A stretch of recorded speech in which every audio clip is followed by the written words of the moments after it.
പ്രിയരെ, love of cross എന്ന YouTube ചാനലിലേക്ക് ഏവർക്കും സ്വാഗതം. മാനസാന്തരം, സ്നാനം, ഉപദേശം എന്ന വിഷയത്തെ ആസ്പദമാക്കിയുള്ള 4ാം എപ്പിസോഡിലേക്ക് നമുക്ക് കടക്കാം. നാം മുമ്പ് സംസാരിച്ച വണ്ണം സ്നാനം എന്നൊരു വിഷയം ക്രിസ്തീയ ഗോളത്തിൽ, വിശേഷാൽ സുവിശേഷത്തിൽ അനേകർക്കും പ്രയാസമുണ്ടാക്കുന്ന ഒരു കാര്യമാണ്. യേശു ക്രിസ്തുവിനെ സ്നേഹിച്ചാൽ പോരെയോ? യേശു ക്രിസ്തുവിനെ വിശ്വസിച്ചാൽ പോരെയോ?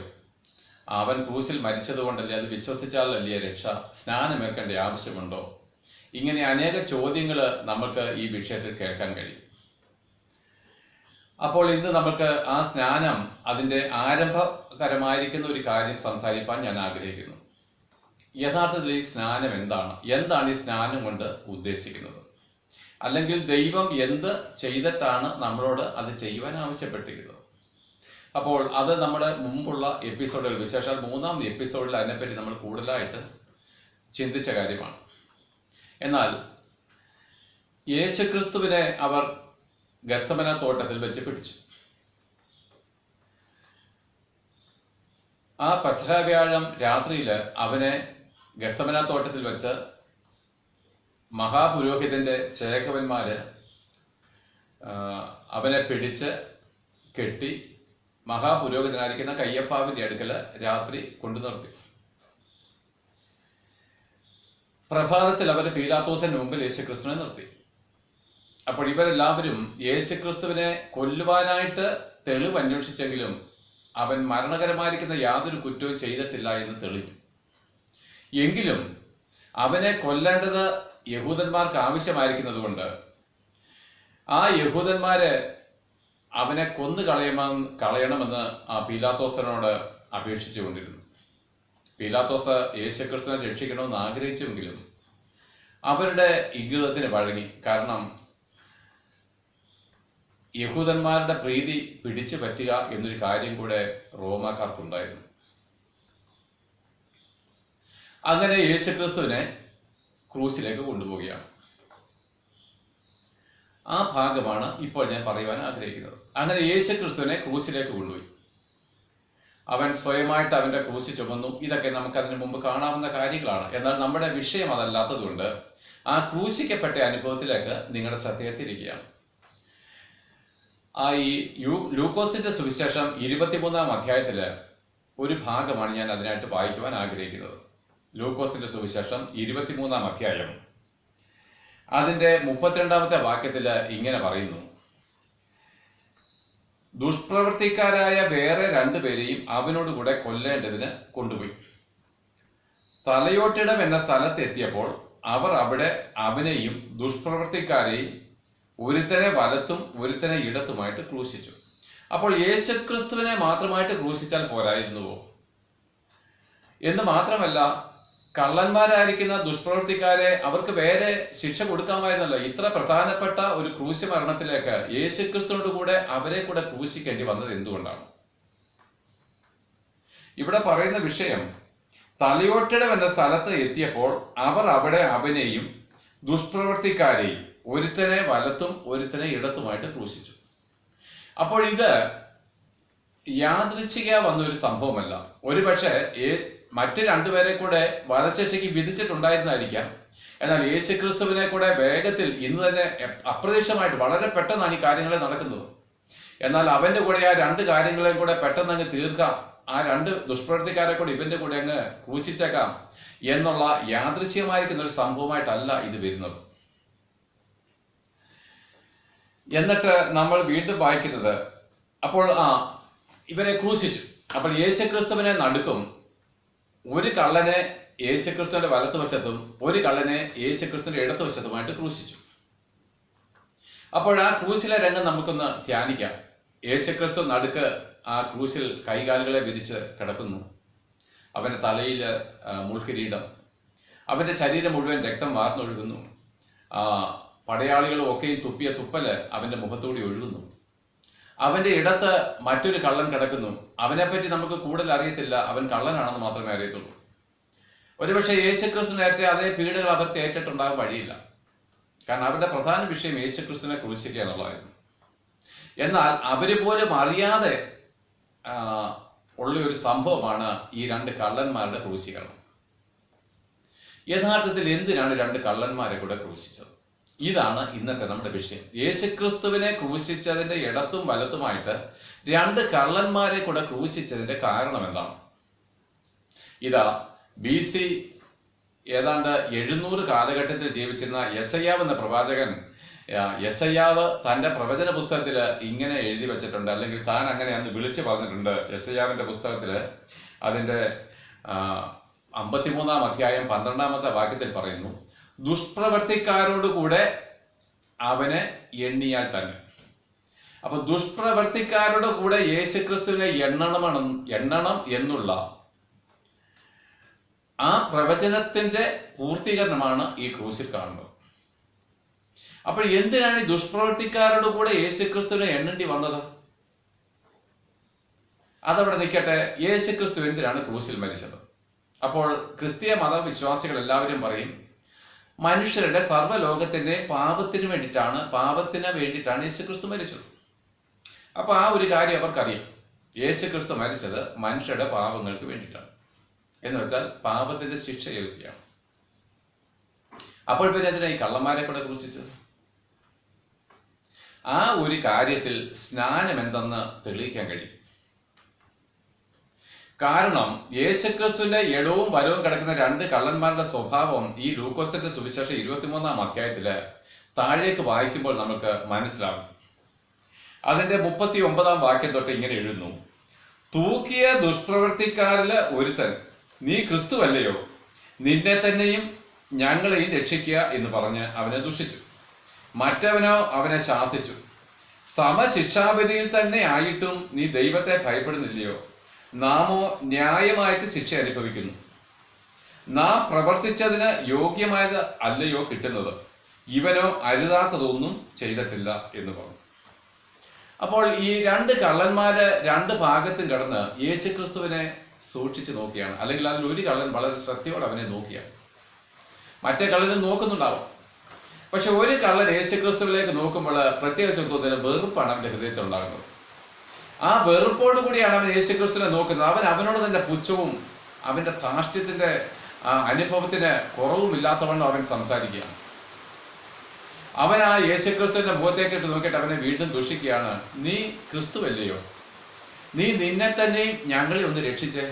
കാരണം ക്രിസ്തു ദൈവത്തിന്റെ പുത്രനാണ്, ദൈവത്തിന്റെ അഭിഷക്തനാണെന്നൊക്കെയാണ് കേട്ടിരിക്കുന്നത്. അല്ലെങ്കിൽ ക്രിസ്തു വരുമ്പോൾ ഒത്തിരി അത്ഭുതങ്ങളും അടയാളങ്ങളും ഒക്കെ ചെയ്യുമെന്നാണ് ഞങ്ങൾ കേട്ടിട്ടുള്ളത്. യേശുക്രിസ്തു ഒത്തിരി ചെയ്തുവല്ലോ. പക്ഷെ അങ്ങനെയാണെങ്കിൽ നീ ഒരു കാര്യം ചെയ്തേ, നീ ആദ്യം നിന്നെ തന്നെ ഒന്ന് രക്ഷിക്കുക, പിന്നെ ഞങ്ങളെ കൂടെ ഒന്ന് രക്ഷിക്കുക. അപ്പോൾ ആ കള്ളൻ അവനെ പുച്ഛത്തോടെയാണ് കാണുന്നത്. കാരണം എന്താണെന്ന് അറിയാമോ?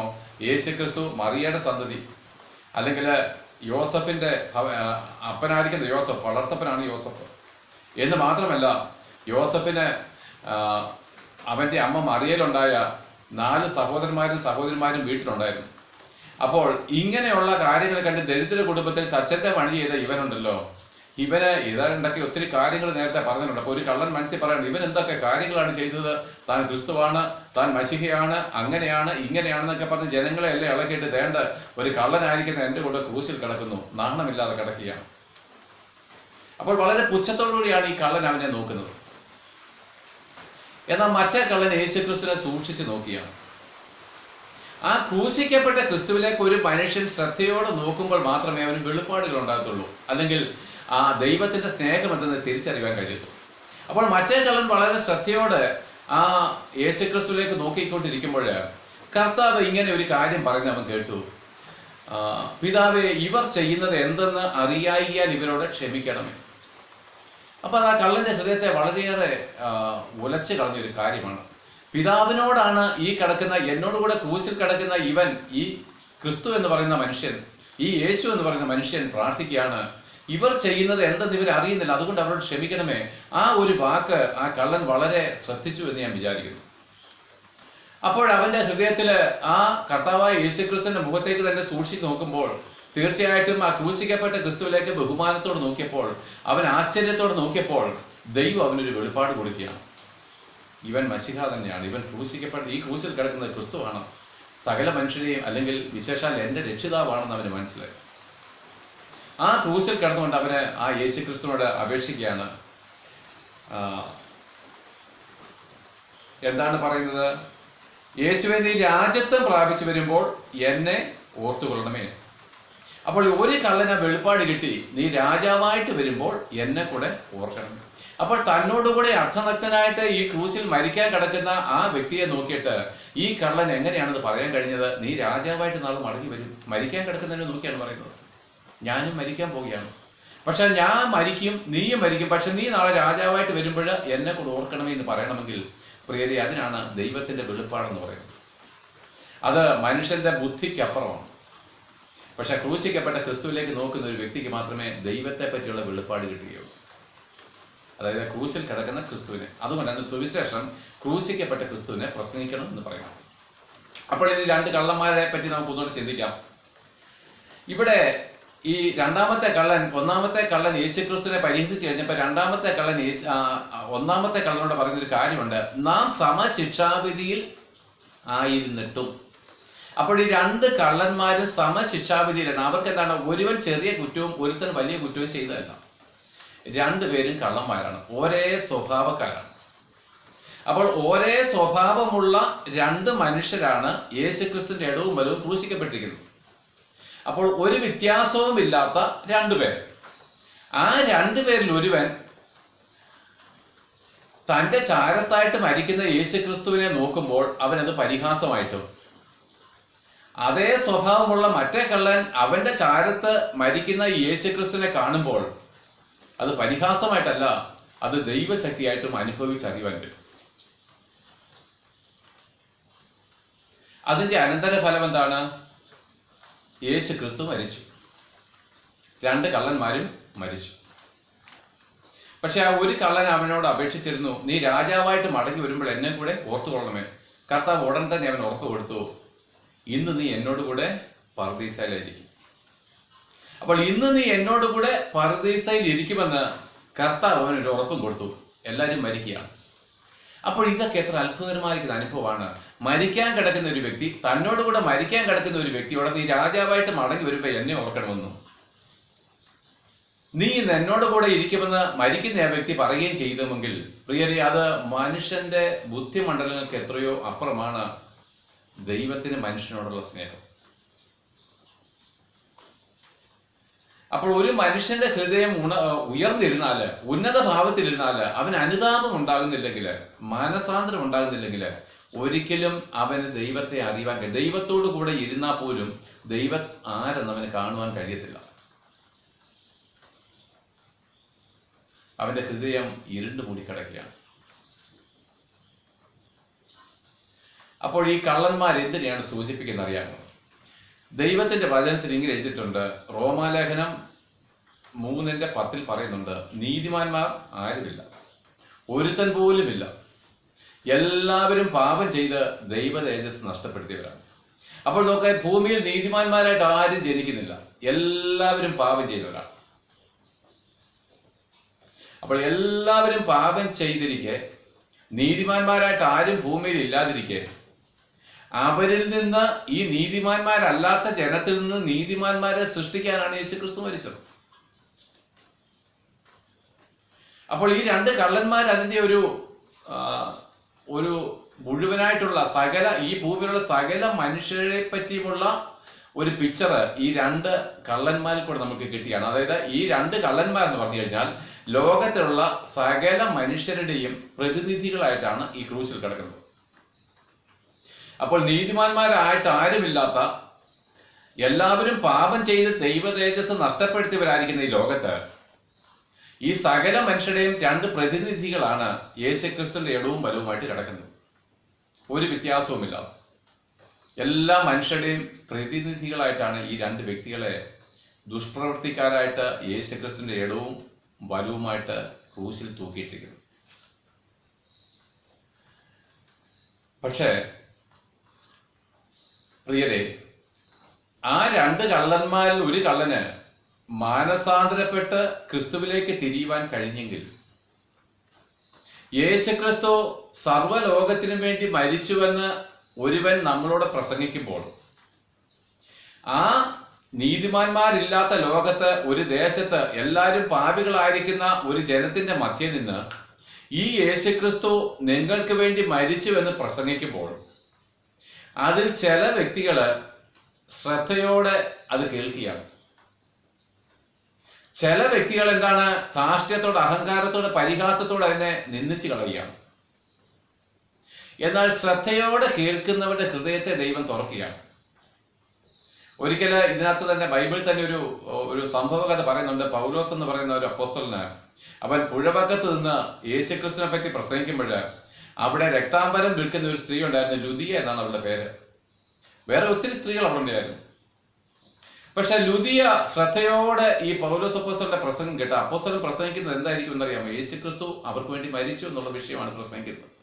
പക്ഷെ ഈ രക്താംബരം വിൽക്കുന്ന ലുദിയ വളരെ ശ്രദ്ധയോടെ ഈ പ്രസംഗം കേട്ടുകൊണ്ടിരുന്നപ്പോൾ അവിടെ പറയുന്നു, അത് ഗ്രഹിപ്പാൻ തക്കവണ്ണം ദൈവം അവളുടെ ഹൃദയത്തെ തുറന്നു കൊടുത്തു. അപ്പോൾ ആ വിഷയം അങ്ങനെ നിൽക്കട്ടെ. അപ്പോൾ ഞാൻ പറഞ്ഞു വരുന്നതിന്റെ സാരം, ലോകത്തിലുള്ള സകല മനുഷ്യരും പാപം ചെയ്ത് ദൈവതേജസ് നഷ്ടപ്പെടുത്തിയവരാണ്. അതിന്റെ കാരണം നമ്മൾ മുമ്പേ കണ്ടു. അതായത് ആദം എന്ന ഒരു പുരുഷന്റെ രക്തത്തിൽ നിന്നാണ് എല്ലാവരും സൃഷ്ടിക്കപ്പെട്ടത്. ആദം ദൈവത്താൽ ഉപേക്ഷിക്കപ്പെട്ട, ദൈവവുമായിട്ട് ഡൈവോഴ്സ് ചെയ്യപ്പെട്ട പാപിയായിരുന്ന മനുഷ്യൻ. അല്ലെങ്കിൽ ദൈവത്തെ വിട്ട് സാത്താനെ അപ്പനായിട്ട് സ്വീകരിച്ച് പാപം ചെയ്ത് സാത്താനെ കീഴടങ്ങിയ ഒരു മനുഷ്യൻ. ആ മനുഷ്യന്റെ രക്തത്തിൽ നിന്നാണ് ഞാനും നിങ്ങളും എല്ലാം ഭൂമിയിൽ ജനിച്ചത്. നമ്മൾ കേട്ടു, എല്ലാ ജാതി മതസ്ഥരും ജനിച്ചത് പാപികളായിട്ടാണ്. അതുകൊണ്ടാണ് നീതിമാന്മാരാരുമില്ല എന്ന് പറയുന്നത്. പക്ഷെ അങ്ങനെ നീതിമാന്മാരില്ലാത്ത സകല മനുഷ്യരുടെ നടുക്ക്, സർവ്വലോകത്തിന്റെ മധ്യത്തില്, ഈ യെരുശലേമിനെ പറ്റി ലോകത്തിന്റെ മധ്യഭാഗം എന്ന് പറഞ്ഞതിന്റെ കാരണം തന്നെ അതാണ്. സകല ഭൂവാസികളുടെയും മധ്യത്തിലായിട്ട് യേശുക്രിസ്തു കാൽവരി ക്രൂശിൽ ഇങ്ങനെ തൂങ്ങിയപ്പോൾ അവങ്കിലേക്ക് നോക്കിയിട്ട് അത് എന്റെ പാപങ്ങൾക്ക് വേണ്ടിയിട്ടാണ് എന്ന് വിശ്വസിച്ച ഏവർക്കും ദൈവവുമായിട്ടുള്ള നീതീകരണം ലഭിക്കും. അല്ല, ഇതിപ്പോ സ്നാനവുമായിട്ട് എന്താ ബന്ധം എന്നാണോ നിങ്ങൾ ചോദിക്കുന്നത്? അത് എൻ്റെ ഉത്തരം പറയാം. ഇതേ ലൂക്കോസിന്റെ സുവിശേഷം 12 അധ്യായം അതിന്റെ 50-ാമത്തെ വാക്യത്തില് യേശുക്രിസ്തു പറയുന്ന ഒരു കാര്യമുണ്ട്. ആ ഭാഗം കൂടെ നമുക്കൊന്ന് വായിക്കാമല്ലോ. ആ ഭാഗം ഇങ്ങനെയാണ് വായിക്കുന്നത്. അതായത് ലൂക്കോസിന്റെ സുവിശേഷം 12-ാം അധ്യായം അതിന്റെ 50-ാമത്തെ വാക്യത്തിൽ അവരിങ്ങനെ പറയാം. 49-ഉം 50-ാമത്തെ വാക്യം നമുക്ക് വായിക്കാം. ഭൂമിയിൽ തീയിടുവാൻ ഞാൻ വന്നിരിക്കുന്നു, അത് ഇപ്പോഴേ കത്തിയെങ്കിൽ കൊള്ളാമായിരുന്നു, എന്നല്ലാതെ ഞാൻ മറ്റെന്തിച്ചിക്കേണ്ടു. എങ്കിലും എനിക്കൊരു സ്നാനം ഏൽപ്പാനുണ്ട്, അത് കഴിയുവോളം ഞാൻ എത്ര ഞരങ്ങുന്നു. എങ്കിലും എനിക്കൊരു സ്നാനം ഏൽപ്പാൻ ഉണ്ട്, അത് കഴിയുവോളം ഞാൻ എത്ര ഞരങ്ങുന്നു. അപ്പോൾ യേശുക്രിസ്തു യോഹന്നാന്റെ കൈക്കീഴിൽ സ്നാനം ഏറ്റതിന് ശേഷമുള്ള ഒരു വാക്കാണിത്, ഒരു വചനമാണിത്. ഇനിയും എനിക്കൊരു സ്നാനം ബാക്കിയുണ്ട്. ആ സ്നാനം എന്താണ് പ്രിയരെ? ആ സ്നാനത്തെ പറ്റിയാണ് ഞാനിപ്പോൾ സംസാരിച്ചത്. യേശുക്രിസ്തു ഉദ്ദേശിച്ച ആ യഥാർത്ഥമായിരിക്കുന്ന സ്നാനം ആ കാൽവറി ക്രൂശിലെ മരണമാണ്. അപ്പോൾ ഇനി എനിക്കൊരു സ്നാനം, ഭൂമിയിൽ തീ ഇറക്കുവാനാണ് ഞാൻ വന്നത്. അതിപ്പോഴേ വീണ് കത്തിയിരുന്നെങ്കിൽ ഞാൻ ആഗ്രഹിക്കുന്നു. എങ്കിലും അത് ഭൂമിയിലേക്ക് വരണമെങ്കിൽ ഞാൻ ഒരു സ്നാനത്തിലേക്ക് പോകണം. യേശുക്രിസ്തു തന്റെ ശിഷ്യന്മാരോട് ഇങ്ങനെ പറഞ്ഞു, ഞാൻ പോയാൽ നിങ്ങൾക്ക് നല്ലത്. ഞാൻ പോയാൽ എന്താ സംഭവിക്കുന്നറിയാവോ? ഞാൻ പോകുന്നതാണ് നിങ്ങൾക്ക് നല്ലത്. ഞാൻ പോയാൽ പരിശുദ്ധാത്മാവ് എന്ന കാര്യസ്ഥനെ പിതാവായി ദൈവം ലോകത്തിലേക്കായി. അപ്പോൾ ഈ പരിശുദ്ധാത്മാവാണ് ഇവിടെ പറയുന്ന തീ എന്ന് പറയുന്ന അനുഭവം. ഭൂമിയിൽ തീ ഇടുവാൻ ഞാൻ വന്നു. അതായത് മനുഷ്യർക്ക് പരിശുദ്ധാത്മാവിനെ കൊടുക്കുവാനായിട്ടാണ് ഞാൻ വന്നത്. പക്ഷെ അത് നിങ്ങളിലേക്ക് വരണമെങ്കിൽ എന്ത് ചെയ്യണം അറിയാമോ? ഞാൻ തിരിച്ച് പിതാവിന്റെ അടുത്ത് ചെല്ലണം. പക്ഷെ ഞാൻ തിരിച്ച് പിതാവിന്റെ അടുക്കിലേക്ക് ചെല്ലുന്നതിന് മുമ്പ് എന്ത് സംഭവിക്കണം? ഞാൻ നിങ്ങളുടെ പാപത്തിന് പരിഹാര ബലിയായിട്ട് ക്രൂശിൽ മരിക്കണം. അപ്പോൾ യഥാർത്ഥമായിരിക്കുന്ന ഈ സ്നാനം, യേശുക്രിസ്തു പറയുന്ന ഈ സ്നാനം യോഹന്നാന്റെ കൈക്കീഴിലേറ്റ സ്നാനമല്ല, മറിച്ച് എന്താണ്? ആ കാൽവറി ക്രൂശിൽ താൻ മരിക്കുന്ന വിഷയത്തെ പറ്റിയാണ് ഈ സ്നാനം ഉദ്ദേശിക്കുന്നത്. അപ്പോൾ യേശുക്രിസ്തു പറഞ്ഞ ഈ സ്നാനം കാൽവറി ക്രൂശിലെ തന്നെ മരണമാണ്. ഇപ്പോഴത് ഏകദേശമൊക്കെ മനസ്സിലായി വരുന്നുണ്ടെന്ന് ഞാൻ വിചാരിക്കുന്നു. അപ്പോൾ കാൽവറി ക്രൂശിൽ യേശുക്രിസ്തു ഏറ്റ ഒരു സ്നാനമുണ്ട്, മരണം. അല്ലെങ്കിൽ ആ മരണമാണ് സ്നാനമെന്ന് നമ്മൾ പറയുന്നു. അപ്പോൾ ആ യേശുക്രിസ്തു കാൽവറി ക്രൂശിൽ സ്നാനം ഏൽക്കുമ്പോൾ അല്ലെങ്കിൽ മരിക്കുമ്പോൾ അവന്റെ ഇടവും വലവും ദുഷ്പ്രവർത്തിക്കാരായ 2 കള്ളന്മാരെ വെക്കുമ്പോൾ ഇവരെല്ലാവരും ലോകത്തിലെ ആദമ്യ വർഗത്തിന്റെ പ്രതിനിധികളായിട്ട്, ഒരു സ്വഭാവത്തിന് വ്യത്യാസമില്ലാത്ത ഈ കള്ളന്മാരും കൂടെ അവന്റെ ഇടവും വലവും കിടക്കുമ്പോൾ ഇതാ ബൈബിളിലെ വചനം വീണ്ടും വ്യക്തമാക്കുന്നു, അവനോടുകൂടെ മരിച്ചുവെങ്കിൽ നാം അവനോടുകൂടെ ജീവിക്കും. അപ്പോൾ യേശുക്രിസ്തുവിനോട് കൂടെ ഒരുവൻ മരിച്ചുവെങ്കിൽ മാത്രമേ യേശുക്രിസ്തുവോട് ജീവിപ്പാൻ കഴിയത്തുള്ളൂ. അങ്ങനെയാണെങ്കിൽ രണ്ട് കള്ളന്മാരും യേശുക്രിസ്തുവിനോട് കൂടെ ജീവിക്കേണ്ടയോ? കഴിയത്തില്ലല്ലോ. കാരണം എന്താണ്? ഇതുകൊണ്ടാണ് ബൈബിൾ നമ്മളോട് വ്യക്തമാക്കുന്നത്, നിങ്ങൾ മരിക്കുന്നതിന് മുമ്പ് അല്ലെ സ്നാനം ഏൽക്കുന്നതിന് മുമ്പ് മാനസാന്തരപ്പെടണം. അപ്പോൾ യേശുക്രിസ്തുവിനോട് കൂടെ മരിച്ചത് കൊണ്ട് ഒരു മനുഷ്യൻ രക്ഷ കിട്ടുന്നില്ല. യേശുക്രിസ്തുവിനോട് അല്ലെങ്കിൽ നമ്മൾ മറ്റൊരു അനുഭവത്തിലേക്ക് പറഞ്ഞാൽ ഒരു മനുഷ്യൻ സ്നാനം ഏൽക്കുന്നത് വഴി അവന് രക്ഷ കിട്ടണമെന്നില്ല. ആ സ്നാനം അവൻ ഏൽക്കുന്നതിന് മുമ്പ് അവനില് ഒരു മാനസാന്തരം ഉണ്ടായിരിക്കണം. മാനസാന്തരം ഉണ്ടായതിനു ശേഷമാണ് ഒരു വ്യക്തി സ്നാനം ഏൽക്കേണ്ടത്. അതാണ് ഈ രണ്ട് കള്ളന്മാര് അല്ലെങ്കിൽ മനുഷ്യരുടെ പ്രതിനിധികളായിരിക്കുന്ന, സകല പാപികളുടെയും പ്രതിനിധികളായിരിക്കുന്ന ഈ രണ്ട് കള്ളന്മാരിൽ കൂടെ നമുക്ക് ദൈവം കാണിച്ചു തരുന്നത്, അതിൽ ഒരു കള്ളൻ യേശുക്രിസ്തുവിനോട് കൂടെ മരിച്ചു, മറ്റേ കള്ളനും മരിച്ചു. പക്ഷെ ഒരു കള്ളൻ മരിക്കുന്നതിന് മുമ്പ് മാനസാന്തരപ്പെട്ടു. അതുകൊണ്ടാണ് പറഞ്ഞത്, നീ രാജാവായിട്ട് മടങ്ങി വരുമ്പോൾ യേശുക്രിസ്തുവിനെ ദൂഷിച്ച മറ്റേ കള്ളനെ അവന് ശാസിക്കുക മാത്രമല്ല, യേശുക്രിസ്തുവിനോട് അവൻ അപേക്ഷിക്കുകയാണ്, യേശുവെ, നീ രാജാവായിട്ട് നാളെ മടങ്ങി വരുമ്പോൾ എന്നെയും കൂടെ ഓർക്കണമേ. അവന്റെ ഉള്ളത്തിൽ ഒരു അപേക്ഷ വന്നു അവനോട്. ഈ ക്രൂശിക്കപ്പെട്ട ക്രിസ്തുവിനോട് അവനെ തന്നെ താഴ്ത്തി, ഉന്നത പാവങ്ങളെ താഴ്ത്തി, അവന്റെ പാപത്തെ പറ്റി ബോധം വന്നു. നാം ചെയ്ത തെറ്റിനല്ലയോ ശിക്ഷ അനുഭവിക്കുന്നത്? അവനൊരു കാര്യം സമ്മതിച്ചു, ഞാൻ പാപിയായിരിക്കുന്ന ഒരു മനുഷ്യനാണ്. എന്നാൽ ആ ക്രൂശിക്കപ്പെട്ട ക്രിസ്തുവിലേക്ക് നോക്കുമ്പോൾ അവന്റെ പ്രാർത്ഥനയില്ലയോ, പിതാവേ, ഇവർ ചെയ്തത് എന്തെന്ന് അറിയായ കൊണ്ട് ഇവരോട് ക്ഷമിക്കണമേ. ഈ കള്ളനൊരു കാര്യം മനസ്സിലായി, ഞാൻ പാപിയാണ്, ഞാൻ കുറ്റക്കാരനാണ്. എന്നാൽ ഈ കിടക്കുന്നവന് ഒരു കുറ്റമില്ലാത്തവനാണ്. ഇവൻ മരിക്കുന്നത് എന്റെ പാപത്തിന് വേണ്ടിയിട്ടാണെന്നുള്ള വെളിപ്പാടുണ്ട്. മറ്റേ കള്ളനും യേശുക്രിസ്തുവിനോട് മരിച്ചുവെങ്കിലും അവന് മാനസാന്തരം ഉണ്ടാകാതെ ഹൃദയ കാഠിന്യത്തോടു കൂടിയാണ് അവൻ മരിച്ചത്. അപ്പോൾ രണ്ടുപേരും യേശുക്രിസ്തു ഏറ്റ സ്നാനത്തോടു കൂടി, അല്ലെങ്കിൽ ആ സ്നാനത്തിന് രണ്ടുപേരും പങ്കാളികളായിട്ട് തീർന്നുവെങ്കിലും ഒരുത്തന് മാത്രമേ മാനസാന്തരം ഉണ്ടായിട്ടുള്ളൂ. പ്രിയരെ, ഇപ്പോൾ മനസ്സിലായോ എന്താണ് ഈ സ്നാനം? അതായത് ക്രിസ്തീയ സ്നാനം എന്ന് പറഞ്ഞു കഴിഞ്ഞാൽ യേശുക്രിസ്തുവിനോട് കൂടെ കാൽവറി ക്രൂശിൽ മരിക്കുക. ഇപ്പോൾ യേശുക്രിസ്തു കാൽവറി ക്രൂശിൽ അവിടെ 3 ആണിമേൽ തൂങ്ങിക്കിടപ്പില്ല. അവൻ മരിച്ചു, അടക്കപ്പെട്ടു, ഉയർത്തെഴുന്നേറ്റു, പിതാവിന്റെ വലത്ത് ഭാഗത്ത് അമർന്നിരിക്കുന്നു. എന്നാൽ ആ യേശുക്രിസ്തുവിനോട് നാമും മരിക്കേണ്ടതിന് ദൈവം വെച്ചിരിക്കുന്ന നിയമമാണ്, നാമും അവനോട് കൂടെ മരിക്കണം. അതിനാണ് സ്നാനം വെച്ചിരിക്കുന്നത്. അപ്പോൾ ഈ സ്നാനത്തെ ഒരു മനുഷ്യനെ എതിർക്കുന്നതിന്റെ കാരണം എന്താണെന്നറിയാമോ? അവൻ യേശുക്രിസ്തുവിലെ ആ സ്നേഹത്തെ തിരിച്ചറിയാൻ കഴിഞ്ഞില്ല. ആ ക്രൂശിക്കപ്പെട്ട ക്രിസ്തുവിലേക്ക് അവൻ ഇന്നവരെ ശ്രദ്ധയോടെ നോക്കാൻ കഴിഞ്ഞിട്ടില്ല. അവന്റെ ഉള്ളത്തിൽ ഇപ്പോഴും ധാർഷ്ട്യമാണ്, ഉന്നത ഭാവമാണ്, ഞാൻ നല്ലവനാണ്, അല്ലെങ്കിൽ മറ്റുള്ളവരുടെ വെറുപ്പാണ്. ഒരിക്കലും അവന് പാപബോധം വന്നിട്ടില്ല. ഞാൻ പാപിയായിരിക്കുന്ന ഒരു മനുഷ്യനെന്ന്, ഇവൻ എൻ്റെ പാപങ്ങൾക്ക് വേണ്ടിയിട്ടാണ് മരിക്കുന്നതെന്നൊരു ബോധം അവന് വന്നിട്ടില്ല. അതുകൊണ്ടാണ് സ്നാനത്തെ എതിർക്കുന്നത്. അതുകൊണ്ടാണ് ഒരു മനുഷ്യന് അനുതാപത്തോടെ അങ്ങോട്ട് കടന്നു വന്ന് സ്ഥാനത്തിലേക്ക് വരുവാൻ കഴിയാത്തത്.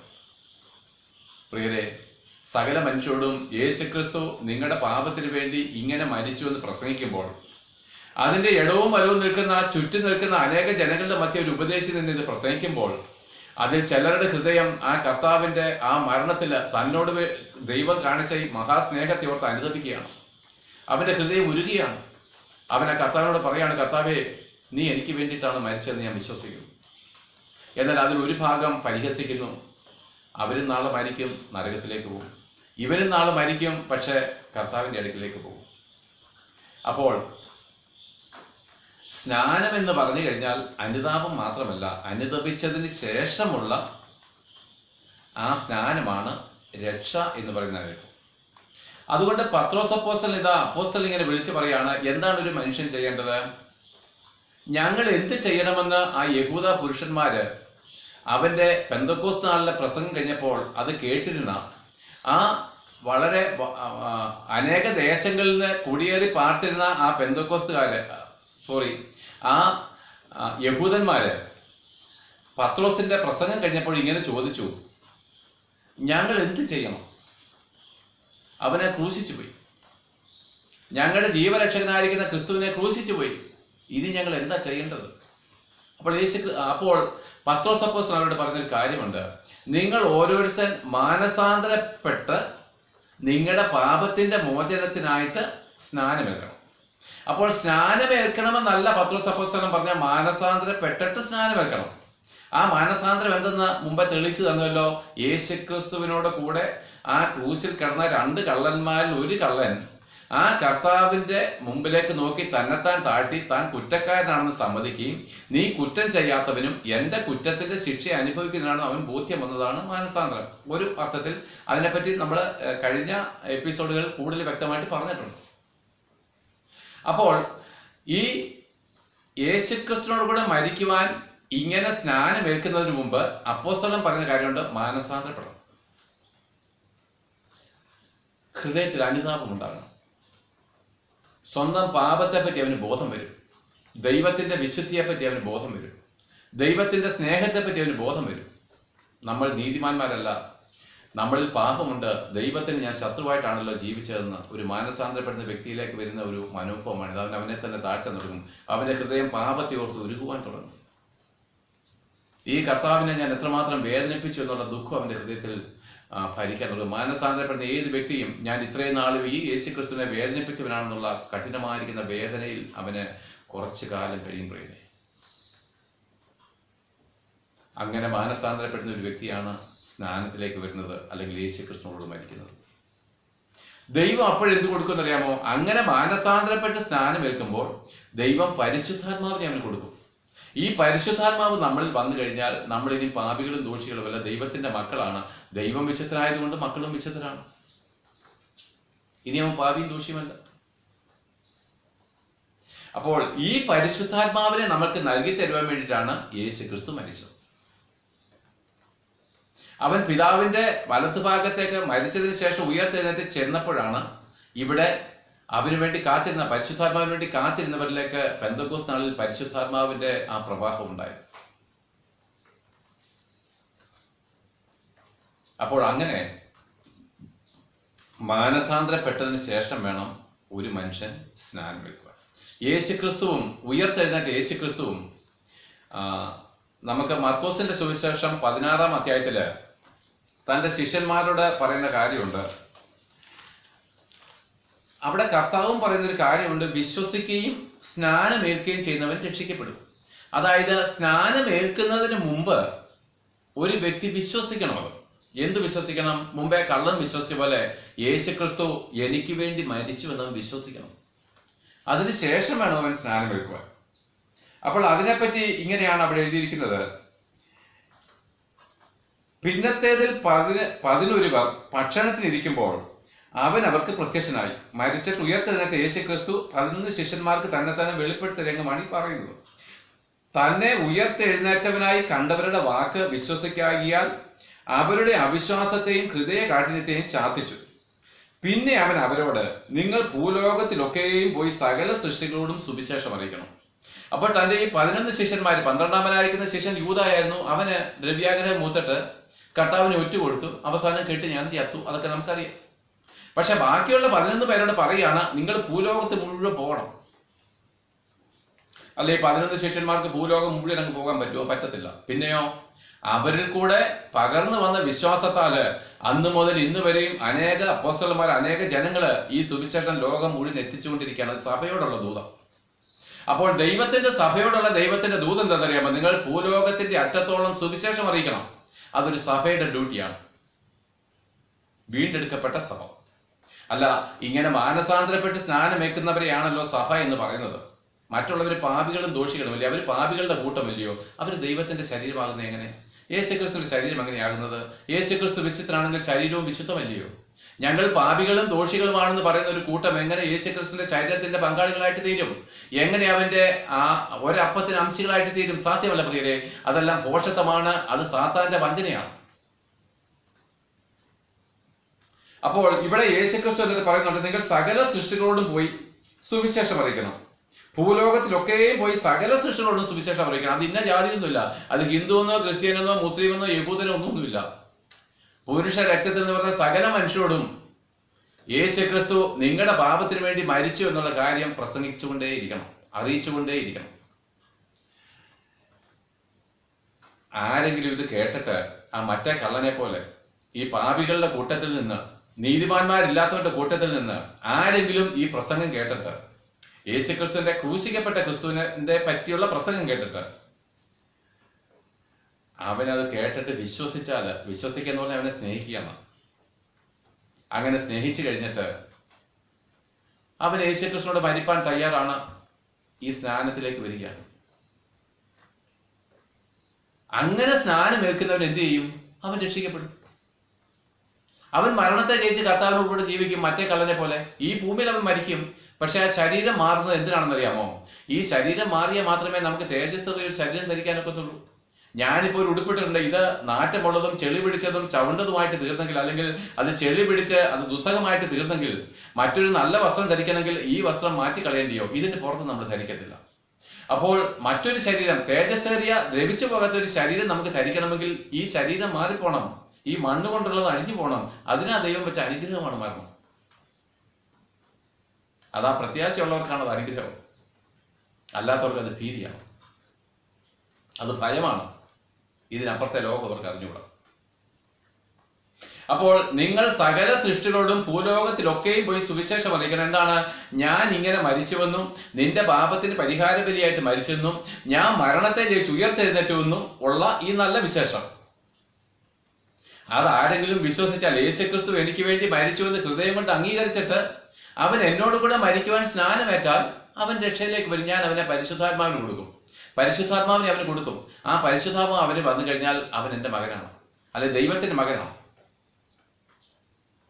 ഞാനും അവനോട് കൂടെ, അവനും കൂടെ പിതാവായ ദൈവത്തോടു കൂടെ എന്നേക്കും ജീവിക്കും.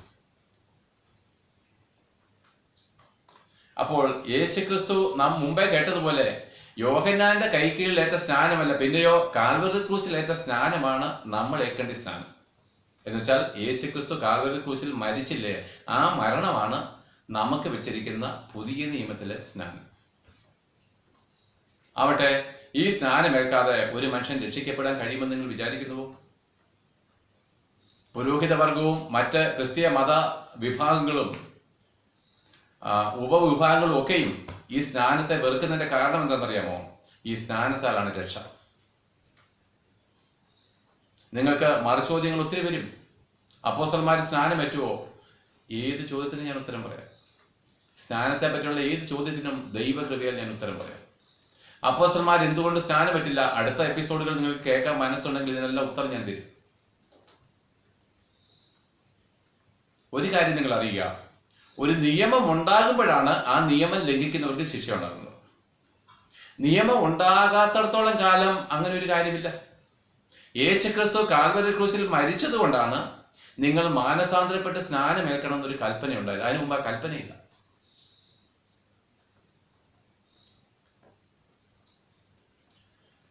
അതുകൊണ്ട് പ്രിയരെ, ഞാൻ പറഞ്ഞു വന്നതിന്റെ സാരം എന്തെന്നാല്,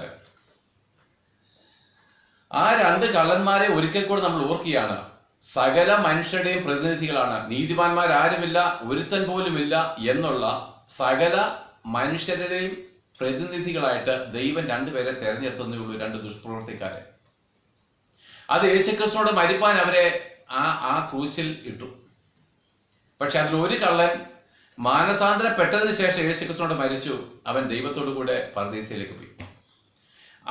മറ്റേ കള്ളനും രക്ഷ പ്രാപിക്കാമായിരുന്നു, യേശുക്രിസ്തുവിനോട് മരിക്കേണ്ടി വന്നു. പക്ഷെ അവൻ മാനസാന്തരപ്പെടാതാണ് മരിച്ചത്. അവന് രക്ഷ കിട്ടിയില്ല. അതുകൊണ്ട് പ്രിയരെ, മാനസാന്തരപ്പെടാതെ സ്നാനമേൽക്കുന്ന ഒരു വ്യക്തിക്കും ദൈവത്തോടുകൂടെ പങ്കുപോകുകയുമില്ല. അതുകൊണ്ടാണ് യേശുക്രിസ്തുവിന്റെ ക്രൂസിനെ പ്രസംഗിക്കണം എന്ന് പറയുന്നത്. ഇപ്പോൾ ആധുനിക ലോകത്തില്, ഈ കാലഘട്ടത്തില് ക്രൂശിക്കപ്പെട്ട യേശുക്രിസ്തുവിനെ പറ്റി അല്ല മനുഷ്യർക്ക് കേൾക്കുവാനും പ്രസംഗിപ്പാനും ഇഷ്ടം. പിന്നെയോ, ഇപ്പോൾ നമ്മുടെ എന്താണ്, ഞാനൊരു ഹിന്ദു ആയിരുന്നപ്പോൾ കൈനോട്ടക്കാരുടെ അടുക്കലൊക്കെ പോയിട്ട് ഞങ്ങളുടെ വിഷമങ്ങൾക്ക് ഒരു പരിഹാരം കണ്ടെത്തുവാൻ എന്താണ് കഴിയുന്നത്, അല്ലെങ്കിൽ എന്താണ്, ഞങ്ങൾ ഇങ്ങനെ ഈ നക്ഷത്ര ഫലങ്ങൾ നോക്കുമായിരുന്നു. നാളെ അടുത്ത ആഴ്ച എന്തെങ്കിലുമൊക്കെ നല്ലതുണ്ടാകുമോ, അടുത്ത വർഷം എന്തെങ്കിലുമൊക്കെ, അല്ലെങ്കിൽ ഈ വർഷം ഞങ്ങൾക്ക് എന്തെങ്കിലും മെച്ചമുണ്ടാകുമോ, കടമൊക്കെ വീടുമോ, സാമ്പത്തിക നന്മ ഉണ്ടാകുമോ, പുതിയ വീട് വെക്കുമോ, വിവാഹം കഴിക്കുമോ, ഇതൊക്കെയാണ് എന്താണ് ഈ വാരഫലത്തിലും നക്ഷത്രഫലത്തിലും ഒക്കെ ഉള്ളത്. ഇത് തിരയുന്നവരായിരുന്നു ഞങ്ങളൊക്കെ. ഇന്ന് അനേകരും ഇത് തന്നെയാണ് ക്രിസ്തുവിലുള്ള പ്രസംഗങ്ങളും ആ പ്രസംഗം കേൾക്കാൻ ആഗ്രഹിക്കുന്നവരുടെയും ആഗ്രഹങ്ങൾ ഇതൊക്കെ തന്നെയാണ്. ഈ വർഷം വല്ല നടക്കുമോ, അടുത്ത വർഷം വല്ല നടക്കുമോ, അടുത്ത മാസം വല്ല നടക്കുമോ? പ്രിയരെ, ഭോഷത്വമായത് ഭോഷത്വമാ. യേശുക്രിസ്തുവിന് ശത്രുക്കളാണ് നിങ്ങൾ. യേശുക്രിസ്തു കാൽവരി ക്രൂശിൽ മരിച്ചത് ഇതിനു വേണ്ടിയിട്ടാണോ? നിങ്ങൾക്ക് ഇതൊക്കെ ആവശ്യമായിരുന്നെങ്കിൽ ന്യായപ്രമാണത്തിന് താഴ്ന്നിരുന്നാൽ പോരെയോ? ന്യായപ്രമാണം ആചരിക്കുന്നുവെങ്കിൽ ഇതൊക്കെ നിങ്ങൾക്ക് കിട്ടുമായിരുന്നില്ലയോ? പക്ഷെ യേശുക്രിസ്തു കാൽവരി ക്രൂശിൽ മരിച്ചത് നിങ്ങളുടെ പാപത്തിന് പരിഹാര ബലിയായിട്ടാണ്. അവരിൽ വിശ്വസിക്കുന്നവർക്ക് പാപമോചനമാണ് കിട്ടുന്നത്, ദൈവത്തോടു കൂടിയുള്ള വാസമാണ് കിട്ടുന്നത്. അപ്പോൾ ഈ കാര്യം നിങ്ങൾ കൂടുതൽ ഷെയർ ചെയ്യുമല്ലോ, നിങ്ങൾ ഇതിനെപ്പറ്റി കൂടുതൽ ചിന്തിക്കുമല്ലോ. നിങ്ങളുടെ ആത്മാവിന് വേണ്ടിയിട്ടാണ് ഈ സംസാരിക്കുന്നത്, എന്റെ മഹത്വത്തിന് വേണ്ടിയിട്ടല്ല. ദൈവം എനിക്കെന്ന വെളിച്ചം നിങ്ങൾക്ക് പകർന്നു തന്നില്ലെങ്കിൽ ഞാൻ കുറ്റക്കാരാണ്. ദൈവത്തിന് മുമ്പിലും നിങ്ങളുടെ മുമ്പിലും ഞാൻ കുറ്റക്കാരാണ്. അതുകൊണ്ട് നക്ഷത്രഫലം നോക്കുന്നവരെ പോലെ അല്ല നമ്മൾ ദൈവത്തിലേക്ക് ചെല്ലേണ്ടത്. ആ ദൈവത്തെ സ്നേഹിക്കുക, യേശുക്രിസ്തുവിനെ സ്നേഹിക്കുക. ബൈബിൾ ഇങ്ങനെ പറയുന്നു, ഒരു മനുഷ്യന്റെ എല്ലാ ദുഃഖത്തിനും കാരണം എന്താണെന്നറിയാമോ? കർത്താവായ യേശുക്രിസ്തുവിനെ സ്നേഹിക്കാത്ത ഏവനും ശപിക്കപ്പെട്ടവൻ. അത് ഹിന്ദു എന്നില്ല, ക്രിസ്ത്യാനി എന്നില്ല, മുസ്ലിം എന്നില്ല, ലോകത്തുള്ള ഏത് മനുഷ്യനും യേശുക്രിസ്തുവിനെ സ്നേഹിക്കുന്നില്ലെങ്കിൽ അവൻ ശാപത്തിന്റെ കീഴിലാണ്, മരണനിഴലിലാണ്, അവൻ നരകത്തിലേക്ക് പോവുകയാണ്. അതുകൊണ്ട് പണത്തെ പറ്റിയും സമ്പത്തിനെ പറ്റി പ്രസംഗിക്കുന്ന ഉപദേശിമാരുണ്ടെങ്കിൽ, ഒരാളെങ്കിലും എന്നെ കേൾക്കുന്നുണ്ടെങ്കിൽ, നിങ്ങൾ ഇന്ന് മാനസാന്തരപ്പെടണം. യേശുക്രിസ്തു നിനക്ക് വേണ്ടി മരിച്ചു എന്നാണ് നീ പ്രസംഗിക്കേണ്ടത്. ആ പാപമോചനമാണ് നീ പ്രസംഗിക്കേണ്ടത്. ഇല്ലായെങ്കിൽ ഈ ലോകത്തിലെ ജീവിതം ഒരു ദിവസം തീരും, ഒരു ദിവസം മരിക്കും. യേശുക്രിസ്തുവിന്റെ സിംഹാസനത്തിന് മുമ്പിൽ നിൽക്കേണ്ടി വരും. അത് നീ ലജ്ജയോടെ, നീ തെറ്റായ ഉപദേശങ്ങൾ പറഞ്ഞ് സാമ്പത്തിക ലാഭത്തിന് വേണ്ടിയിട്ട്, ഈ ഭൂമിയുടെ മഹത്വത്തിന് വേണ്ടി മറ്റുള്ളവരെ നീ വഞ്ചിച്ചുവെങ്കിൽ, യേശുക്രിസ്തുവിന്റെ ക്രൂശിനെ നീ പരിഹസിച്ചെങ്കിൽ നരകാഗ്നിയിലേക്ക് പോകേണ്ടി വരും പ്രിയരെ.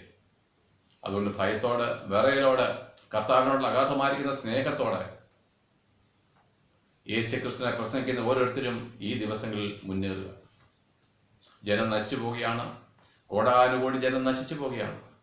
അവർ നശിച്ചു പോകാനുള്ള ഉത്തരവാദിത്തം, അവർ നശിച്ചു പോകുന്നതിന്റെ ഉത്തരവാദിത്തം സഭയ്ക്കും കൂടിയാണ്. സഭ അവരെ സുവിശേഷം അറിയിക്കുന്നില്ല. പ്രസംഗികർക്കാണ്. മാനസാന്തരപ്പെട്ട് സ്നാനമേറ്റ പരിശുദ്ധാത്മാവിനെ പ്രാപിച്ചവരുടെ ഉത്തരവാദിത്തമാണ് സകല സൃഷ്ടികളോടും സുവിശേഷം അറിയിക്കുക എന്നുള്ളത്. നാം അതിനെ വേണ്ടാന്ന് വെച്ച് സുഖസുഷുപ്തിയില് പണത്തെ സ്നേഹിച്ച് കോട്ടകൊത്തളങ്ങൾ പണിഞ്ഞ് രാഷ്ട്രീയ അധികാരികളോട് കൂടെ ചേർന്നുകൊണ്ട് ലോകമോഹികളായിട്ട് തീർന്നെങ്കിൽ നിങ്ങൾ വെറുതെ വ്യർത്ഥമായിട്ട് ചിന്തിക്കരുത്. കർത്താവിനോട് കൂടെ ദൈവരാജ്യത്തിൽ വാഴാമെന്ന് ചിന്തിക്കരുത്. അവിടെ അപ്പോസ്തലൻ നമ്മളോട് പറയുന്ന ഒരു കാര്യമുണ്ട്, അവനോട് കൂടെ മരിച്ചുവെങ്കിൽ നാം അവനോട് കൂടെ ജീവിക്കും. അവനോട് കൂടെ മരിപ്പാൻ നമ്മൾ മാനസാന്തരപ്പെട്ട് സ്നാനമേറ്റു. എന്നാൽ അതിനോട് ചേർന്നൊരു കാര്യം പറയുന്നുണ്ട്, അവനോട് കൂടെ കഷ്ടം അനുഭവിച്ചാൽ നാം അവനോട് കൂടെ വാഴും. പ്രിയരെ, യേശുക്രിസ്തുവിനോട് കൂടെ കഷ്ടം അനുഭവിക്കാനായിട്ട് ക്രിസ്തുയേശുവിലേക്ക് വന്ന മാനസാന്തരപ്പെട്ട് സ്നാനമേറ്റ ഏവരെയും ഞാൻ ക്ഷണിച്ചുകൊണ്ട് ഈ പ്രസംഗം ഇവിടെ നിർത്തുകയാണ്. അടുത്ത എപ്പിസോഡിൽ നമുക്ക് വീണ്ടും കാണാം. ഏവർക്കും നന്ദി.